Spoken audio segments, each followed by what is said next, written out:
Di Blitar tinggal Pasutri Sulatemi dan Nur Halim. Mereka memiliki 2 anak perempuan, yakni Uswatun Hasanah dan Dwi Intan. Pernikahan Sulatemi dan Nur Halim tidak bahagia. Mereka bercerai dan Sulatemi kemudian menikah lagi dengan Hendy Suprapto. Karena kondisi keuangan susah, Sulatemi merantau menjadi TKI di Taiwan. Dia titipkan kedua anaknya, Uswatun dan Dwi, untuk diasuh keluarga di Blitar. Si sulung Uswatun yang tinggal bersama neneknya di Kelurahan Bence, Garum, tumbuh menjadi gadis manis. Banyak pria yang jatuh hati padanya. Namun meski wajahnya manis, kisah cintanya pahit. Di usia 20 tahun pada 2015, Uswatun dipersunting seorang pria asal Serengat, Blitar. Mereka menikah resmi secara hukum negara dan dikaruniai seorang anak bernama Rozak. Namun usia pernikahan singkat dan berakhir dengan perceraian. Pada 2018, Uswatun kembali menikah dengan pria asal Lumajang. Berbeda dengan pernikahan pertama, pernikahan kedua merupakan pernikahan siri yang menghasilkan seorang putri bernama Zafira. Tapi pernikahan itu pun kandas di tengah jalan. Untuk mencari uang, Uswatun kemudian bekerja di Tulung Agung dan kos di sana. Sementara kedua anaknya dititipkan pada orang tua di Blitar. Di Tulung Agung, Uswatun berjualan macam-macam seperti produk kosmetik, juga membantu di gerai saudaranya berjualan pop ice dan teh poci. Selain itu, dia nyambi jadi LC karaoke freelance di beberapa lokasi tempat hiburan. Saat jadi LC, Uswatun Hasanah dikenal dengan nama Ana. Tampaknya sebagai LC, pendapatan Uswatun cukup besar. Terbukti dia bisa hidup berkecukupan dan tampil gaya setiap saat. Ciri khasnya 6 anting di telinga kanan plus 4 anting di telinga kiri. Sewa kamar kos ber-AC yang ditempatinya sejak tahun 2021 cukup mahal, 1,2 juta per bulan, terletak di Jalan Panglima Sudirman Gang 4, Kenayan, Tulung Agung. Kepada pemilik kos dan penjaga kos, Uswatun jujur mengatakan profesinya Lady Companion atau LC Karaoke. Uswatun mencicil 2 mobil sekaligus, yakni Suzuki R3 dan Honda Brio. Cicilan Suzuki R3 600.000 per bulan. Karena merasa berat dengan pembayaran cicilan mobil, Uswatun kemudian menitipkan mobil keduanya yakni Honda Brio kepada Pak Arifin, pemilik kos, untuk disewakan ke orang 3,5 juta per bulan. Meski sibuk bekerja di Tulung Agung, Uswatun rutin menyetir sendiri pulang kampung ke Blitar mengunjungi keluarga, terutama melepas rindu kepada kedua anak kandungnya Rozak dan Zafira. Keluarga sayang pada Uswatun yang perhatian, suka membantu dan memberi uang, serta tak pernah lupa membawa oleh-oleh setiap pulang kampung. Seperti juga pada Kamis 16 Januari 2025, Uswatun kembali mengunjungi keluarganya di Blitar. Dia ke rumah sang ibu Sulatemi dan ayah tirinya Hendy di desa Sidodadi. Usai berkunjung dan melepas kangen pada kedua anaknya, Uswatun pamit kembali ke Tulung Agung dan tidak akan pernah pulang lagi dalam keadaan hidup. Kamis 23 Januari 2025 pukul 7.15 pagi, Yusuf Ali bersepeda motor dengan membawa keranjang berisi sampah sisa penyembelihan ayam menuju tempat pembuangan sampah di kawasan Dusun Bulak, Desa Dadapan, Kecamatan Kendal, Ngawi. Setiba di lokasi, usai membuang sampah, Yusuf berjalan ke arah parit untuk mencuci tangan. Saat itu dia lihat bungkusan hitam besar tersandar di tepi parit. Yusuf heran, mungkinkah benda itu paket yang terjatuh saat dibawa kurir? Dia coba mengangkat bungkusan tapi gagal karena berat sekali. Segera dihubunginya adiknya Yakub. Ada paketan jatuh, kamu datang ke sini ya, bantuin angkat. Begitu Yakub tiba, mereka berhasil mengangkat bungkusan itu, tapi kesulitan menyobek plastik dan lakbannya yang tebal. Yakub kemudian pulang mengambil gunting dan barulah Yusuf bisa membuka bungkusan yang ternyata berisi sebuah koper merah. Karena resleting koper tidak bisa dibuka sebab menggunakan kode, Yusuf menusuk dan menggunting koper hingga sobek. Bau anyir langsung menyeruak. Tampak selimut bernoda darah, juga alat vital perempuan. Yusuf dan Yakub syok. Penemuan itu langsung disampaikan kepada kepala desa yang kemudian melaporkannya kepada polisi yang segera tiba di TKP. Koper itu ternyata berisi potongan-potongan tubuh wanita yang disebut Mrs. X yang dievakuasi ke RSU Ngawi. Warga gempar. Berita itu viral. Lewat sidik jari, polisi berhasil mengungkap identitas Mrs. X yang bernama Uswatun Hasanah, kelahiran Blitar 25 April 1995. Sementara itu pihak keluarga Uswatun yang tidak bisa menghubunginya sejak tanggal 20 Januari, begitu mendengar berita viral tentang penemuan jasad wanita, serta-merta mendatangi Polsek Kendal. Ketika diminta mengidentifikasi jasad, keluarga segera mengenali ciri-ciri fisik Uswatun, termasuk tindik di pusar dan telinga. Untuk memastikan lebih lanjut, polisi melakukan tes DNA dan benar jasad adalah Uswatun Hasanah. Polisi menanyai keluarga tentang aktivitas Uswatun dan orang-orang yang dekat dengannya. Diperoleh informasi selama ini Uswatun bekerja dan tinggal di Tulung Agung dan dekat dengan seorang pria bernama Rohmat Trihartanto yang juga tinggal di Tulung Agung. Polisi melakukan investigasi lebih lanjut, dan dari Ahlis, keponakan Rohmat, diperoleh informasi Rohmat menginap di Hotel Adi Surya Kediri pada 19 hingga 20 Januari 2025. Pihak hotel membenarkan hal itu dan mengatakan Rohmat menginap dengan seorang wanita yang ciri-cirinya mirip Uswatun. Ketika polisi memeriksa rekaman CCTV di hotel, tampak Rohmat memasukkan sebuah koper merah yang terlihat berat ke dalam mobil Suzuki R3 milik Uswatun. Namun sosok Uswatun tidak tampak sama sekali. Mungkinkah Uswatun berada di dalam koper merah itu? Sangat mencurigakan. Polisi pun memburu Rohmat dan pada 26 Januari, yakni 3 hari setelah penemuan jasad, berhasil meringkus pria itu di wilayah Madiun saat berusaha melarikan diri. Rohmat mengaku telah membunuh dan memutil Uswatun. Dia melakukannya seorang diri, sedangkan sang keponakan Ahlis yang sempat menemaninya kemana-mana tidak tahu akan perbuatannya. Apa yang sebenarnya terjadi? Begini ceritanya. Rohmat Trihartanto alias Anto lahir di Tulung Agung Juli 1992. Dia aktif di dunia pencak silat, pernah menjadi salah satu ketua ranting perguruan pencak silat di Tulung Agung. Dirinya juga aktif di sebuah LSM yang fokus pada isu sosial, kemasyarakatan, dan anti korupsi. Rohmat alias Anto kerap tampil sebagai sosok baik dan berwibawa.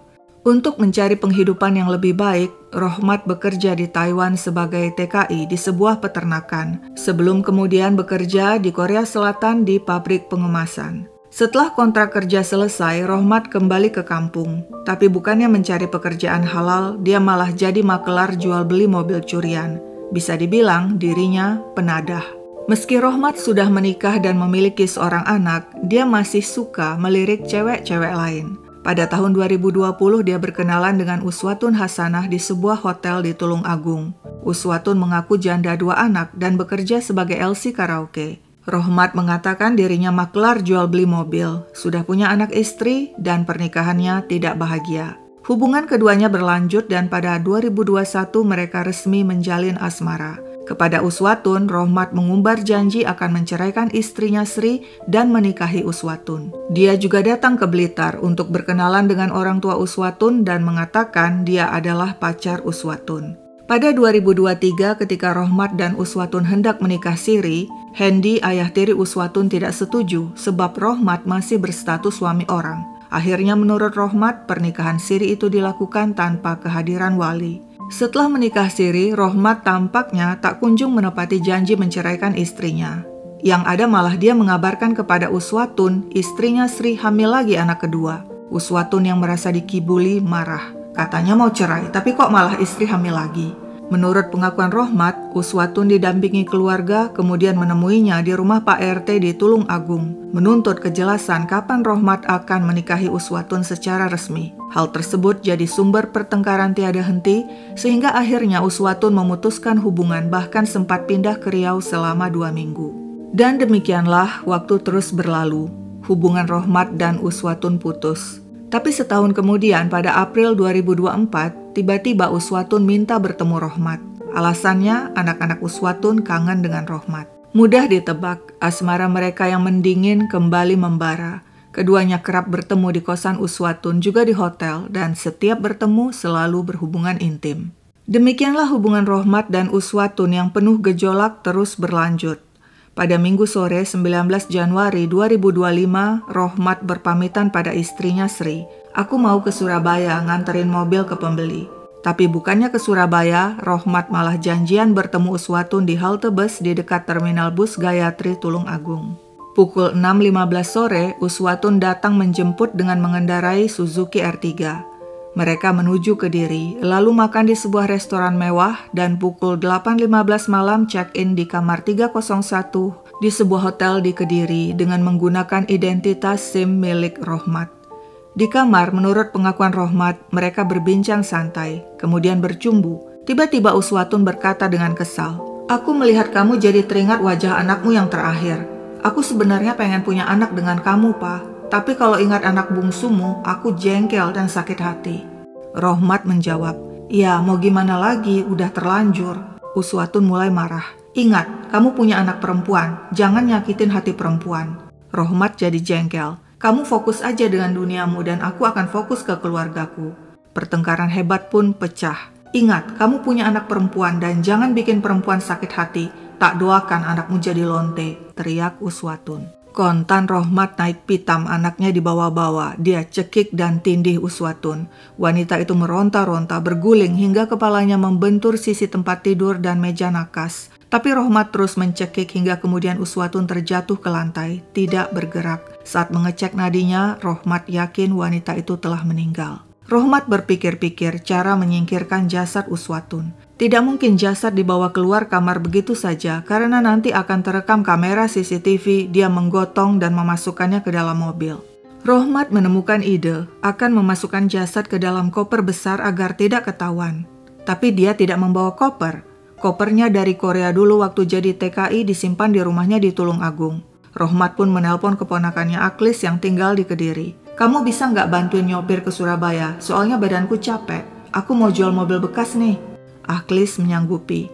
Tengah malam sudah memasuki Senin 20 Januari 2025, Rohmat pun meninggalkan jasad Uswatun di kamar 301, lalu menyetir mobil Suzuki R3 milik Uswatun dan menjemput Aklis di desa Mondo, Kediri. Selanjutnya Rohmat minta sang keponakan Aklis mengemudikan mobil. "Ke Tulung Agung dulu ya, ngambil barang di rumahku." Setiba di rumah Rohmat, Aklis menunggu di luar sedangkan Rohmat masuk dan mengambil koper merah miliknya beserta kantong plastik dan tali. "Kembali ke hotel di Kediri," perintah Rohmat pada Aklis. Meski agak jengkel karena bolak-balik dan tidak langsung berangkat ke Surabaya, Aklis menuruti saja. Mereka sempat mampir di minimarket yang buka 24 jam. Rohmat membeli pisau dan plastik wrap. Pukul 1 pagi mereka tiba di hotel di Kediri. Rohmat langsung menurunkan koper merah dan barang-barang lainnya. "Kamu pulang aja dulu bawa mobil, masih ada yang aku akan kerjakan," kata Rohmat pada Aklis. Setelah Aklis pergi dengan mengendarai mobil Suzuki R3, Rohmat bergegas memasukkan jasad secara utuh ke koper merah, tapi tidak muat meski sudah diinjak-injak. Setelah berpikir-pikir, dia putuskan untuk memutil jasad. Demikianlah dia seret jasad ke kamar mandi dan memotong-motongnya di sana terlebih dulu agar muat di koper. Tapi kenyataannya tetap saja tidak muat. Kembali Rohmat memutil jasad di kamar mandi untuk kedua kalinya. Kepala ikut dia potong dan pisahkan, ditaruh di wastafel. Tapi saat dimasukkan ke koper, lagi-lagi tidak muat. Rohmat tidak menyerah, dia kembali memutil untuk ketiga kalinya di kamar mandi. Dan akhirnya potongan-potongan itu berhasil dimasukkan ke dalam koper dengan ditutupi selimut. Sedangkan kepala dan kaki dia pisahkan dan masukkan ke dalam kantong plastik. Aksi maut itu dia tuntaskan sekitar pukul 3 pagi. Usai membersihkan kamar mandi dan ruang tidur, dia lantas menelpon Aklis untuk datang menjemput. "Sekalian bawain karung dan kantong plastik besar," pesannya. Ketika Aklis tiba pukul 5 pagi, pemuda itu menunggu duduk di teras, sedangkan Rohmat sibuk di dalam kamar. Tak lama kemudian, Rohmat keluar dengan mengangkat sebuah koper merah yang tampak berat, lalu memasukkannya ke dalam mobil. Usai memasukkan semua barang-barang ke bagasi, Rohmat pun check out dan bersama Aklis pergi meninggalkan hotel pukul 5.42 pagi. Tujuan Tulung Agung ke rumah keluarga Rohmat. Pukul 7.15 pagi mereka tiba di Tulung Agung dan mampir sebentar di minimarket untuk membeli kantong plastik besar dan plastik wrap serta lakban. Setiba di rumah, Rohmat turun dan menyerahkan sebilah pisau yang dipakainya untuk memutil kepada ibunya yang tidak tahu apa-apa. Selanjutnya dia kumpulkan barang-barang Uswatun yang ada di mobil, berupa pakaian, kosmetik, obat-obatan, tas serta dompet dan memasukkannya ke dalam kantong plastik hitam. Begitupun KTP, SIM, kartu ATM, serta kartu lainnya beserta HP milik Uswatun dimasukkannya ke dalam kantong plastik kecil. Semuanya dia simpan di dalam rumahnya. Rohmat kemudian menghubungi seorang pria di Surabaya dan menawarkan mobil Suzuki R3 milik Uswatun. Rohmat mengirimkan video kondisi mobil, foto STNK, juga foto SIM dan KTP Uswatun. Dia sudah sangat berpengalaman karena dirinya memang maklar jual beli mobil bodong alias curian. Tapi tugas belum selesai. Pukul 8 pagi Rohmat dan Akhlis berangkat menuju rumah kosong milik nenek Rohmat di Dusun Banaran, Gombang, Pakel, Tulung Agung. Setiba di tujuan, Rohmat menurunkan semua barang-barang yang ada di mobil termasuk kantong plastik dan koper berisi potongan jasad lalu menyimpannya di dalam rumah kosong. Ketika mengangkat koper, karena berat, Rohmat sempat minta bantuan Akhlis yang heran dan bertanya, "Apa isinya?" "Baju," jawab Rohmat. Di dalam rumah kosong, Rohmat kemudian membungkus lagi kantong plastik berisi potongan jasad. Setelah itu, dia dan Akhlis melanjutkan perjalanan menuju Surabaya. Di sana mereka bertemu si pembeli, kemudian menyerahkan mobil Suzuki R3. Si pembeli kemudian membayar dengan cara mentransfer langsung ke rekening Rohmat. Usai transaksi, Rohmat dan Akhlis pulang dengan menumpang bus dari terminal bus Bungur Asih menuju Tulung Agung. Akhlis kemudian pulang ke rumahnya di Kediri, sedangkan Rohmat tiba di rumahnya di Tulung Agung pukul 7 malam. Dia langsung mengambil kantong plastik berisi kartu identitas dan kartu-kartu lainnya milik Uswatun, lalu membakarnya. Esoknya, Selasa 21 Januari 2025 pukul 6 pagi, Rohmat dengan mobil Avanza sewaan mendatangi rumah kosong milik neneknya. Dia kembali sibuk membungkus lagi koper agar aman, lalu melapisnya dengan lakban. Begitupun potongan kepala dan potongan tubuh lainnya di dalam kantong plastik kembali dia bungkus. Rohmat pergi ke minimarket dan membeli lagi plastik wrap dan lakban. Setelah itu dia kembali ke rumah kosong dan melakukan wrapping lagi dengan plastik dan lakban sehingga koper dan bungkusan berisi potongan benar-benar aman sebelum memasukkannya ke mobil sewaan. Keahliannya mengemas barang saat dulu jadi TKI di Korea Selatan membuat hasil bungkusannya rapi dan kuat. Pukul 6:30 malam dengan mengendarai Avanza, Rohmat menuju lokasi pembuangan jasad. Di tengah gelap pukul 10 malam, dia tiba di Dusun Bulak, Desa Dadapan, Kecamatan Kendal, Ngawi. Dia buang koper di parit dekat tempat pembuangan sampah. Selanjutnya, menjelang tengah malam, dia buang kantong plastik berisi potongan tubuh lainnya di kawasan hutan Sampung, Ponorogo. Yang paling mengerikan, ketika dia hendak membuang dan melemparkan bungkusan berisi kepala, bungkusan itu terkena kaca mobil dan terpental masuk kembali ke dalam mobil. Karena ada kendaraan yang melintas, Rohmat pun batal membuang kepala dan buru-buru membawanya pulang. Esoknya, Rabu malam 22 Januari, setelah kembali membungkus ulang potongan kepala, Rohmat dengan mengendarai mobil mencari lokasi pembuangan. Setiba di Kecamatan Watu Limo, Trenggalek, dia hentikan mobil dan melempar bungkusan berisi kepala ke arah hutan dan pulang. 2 hari kemudian pada Jumat 24 Januari, Rohmat mendatangi temannya Eko Priawan dan memberikan barang-barang Uswatun yang tersisa dalam kantong plastik. "Titip ya barang-barang milikku karena aku bertengkar dengan istri," katanya berbohong. Di tengah obrolan, Eko berkata, "Ada berita viral penemuan koper merah berisi tubuh manusia yang dimutilasi." Rohmat yang gelisah segera pamit pulang. Dia pergi ke Blitar mengunjungi keluarga Uswatun, berpura-pura berkabung dan takziah. Tapi sandiwara Rohmat tak berlangsung lama, sebab pada Minggu 26 Januari 2025, dia ditangkap polisi. Demikianlah kronologi kejadian.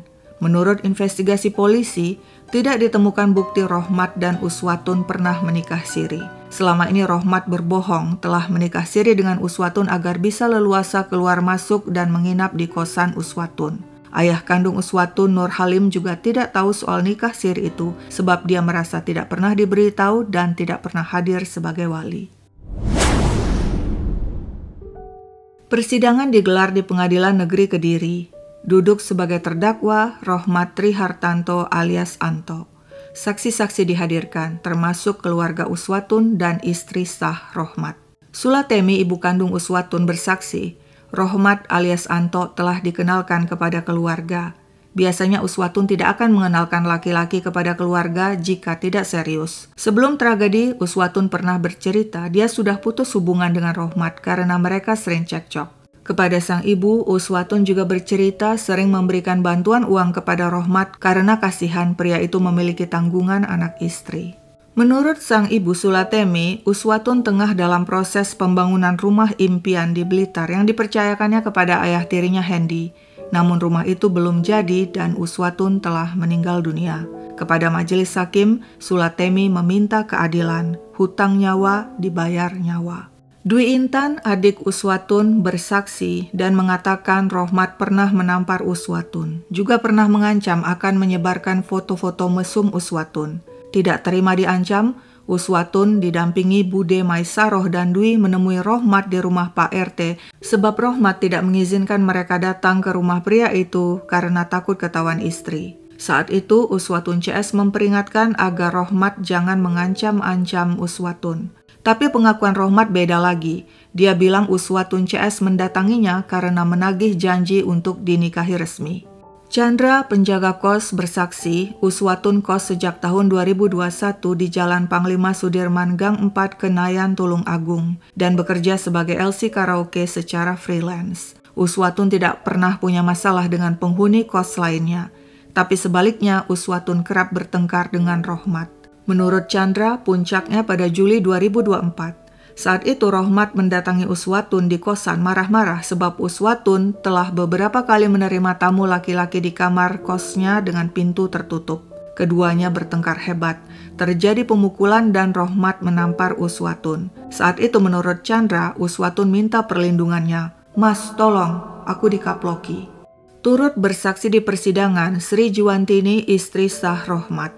Dia mengatakan mengenal Rohmat sejak tahun 2014 ketika mereka bekerja sebagai TKI di Taiwan. 4 tahun kemudian pada 2018 mereka menikah siri dan dilanjutkan dengan menikah resmi pada Desember 2019. Sri mengatakan pernikahannya dengan Rohmat bermasalah saat anak pertama Keisha lahir. Sebabnya saat itu Rohmat ingin tinggal di tempat asalnya Tulung Agung sedangkan Sri ingin tetap tinggal di Ngawi. Hal itu bikin Sri dan Rohmat kerap bertengkar dan Rohmat jarang pulang. Akhirnya demi keutuhan rumah tangga, Sri mengalah dan ikut Rohmat pindah ke Tulung Agung.